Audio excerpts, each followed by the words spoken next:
Kay katong rally gahapon, dili man to may nato ang mga tao, dili man to ma-emosyonal ang mga tao kay tungod sa administrasyon ni Bongbong Marcos. Kay mao na hinungdan ang administrasyon ni Bongbong Marcos nga grabe ka wag tuo ang korupsyon. Mao na hinungdan sa kagubot gahapon sa rally. Mao nang dili nato mapugnan, mao nang dili nato ma-blame ang mga tao. So mayong adlaw kanatong tanan ug welcome back sa atong channel. Ug daghan kayong salamat mga par sa inyong pagsuporta o sa ko ang mga viewers nga wala pa naka-subscribe. Paki-subscribe naman mga par para updated mo pirme sa atong mga i-upload nga mga video reaction. So karon mga par kay ang Makabayan Black gahapon ni-appeal man og kanang rally. Ni-appeal man sa protesta. Unya katong kagubot ganto gahapon sa ng Luzon, si Sara Duterte may gipasanginlan. Ang mga Duterte may gipasanginlan hinuon nga mao kunoy utok sa kagubot kuno sa sa rally gahapon. Moy ingon sa kuan kaning congressman nga hiwi og baaba ba kani si Percy Sindanya. Ang mga Duterte may iyang pasanginlan hinuon nga mao kunoy sinugdanan sa kagubot. Kaning mga tawhana, kaning Makabayan Black, wala na gyud sila laing makita ba ang mga Duterte na lang gyud. Nganong usa may naa gyud sa mga Duterte nga nganong humot man kay nila ang mga Duterte, nganong gusto man kayo nila nga lumpagon ang mga Duterte.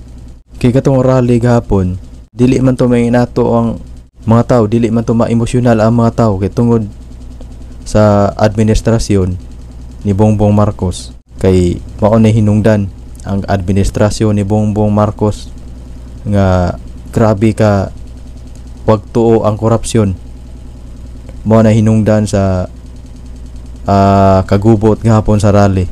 Mao nang dili nato mapugnan, mao nang dili nato ma-blame ang mga tao, ang mga yanong tao nga ma-emosyonal. Kitungod nagbayad na sila og buhis, nagpatuo na sila singot. Uwan og init ang sa gubang sa mga yanong mga tao nga nagtrabaho. Kakapoy og kagutom ang pamati. Unya ang gibayad nga buhis pangkawaton lang sa mga opisyal sa gobyerno. Ang Makabayan Black, ang mga Duterte may pasanginlan sa mohinungdan kuno sa kagubot gahapon. Hibaw ta mga par kanong init sa kaning Makabayan Black kanong gukuron sa nila si Sara Duterte. Kay ngano gusto man nila nga si Risa Hontiveros may mo langsad og pagka-presidente. Kay kato si Martin Romualdez wa naman to kanang wa na to passing. So ang kaning kaning Makabayan Black kani si Percy Sindanya kaning bayot nga hiwi og baba. Mao sa ni ron kanang saba kayo.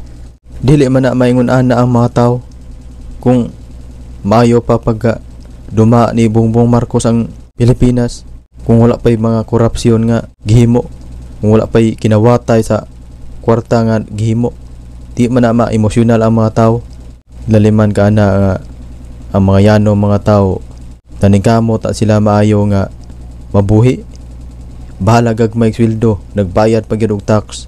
Unya igunanaon ra sa mga opisyal sa gobyerno. Mo nang ang mga tao nga emosyonal gahapon, dili nimo ma-blame kay katungod na nila nga muhimo ni ana.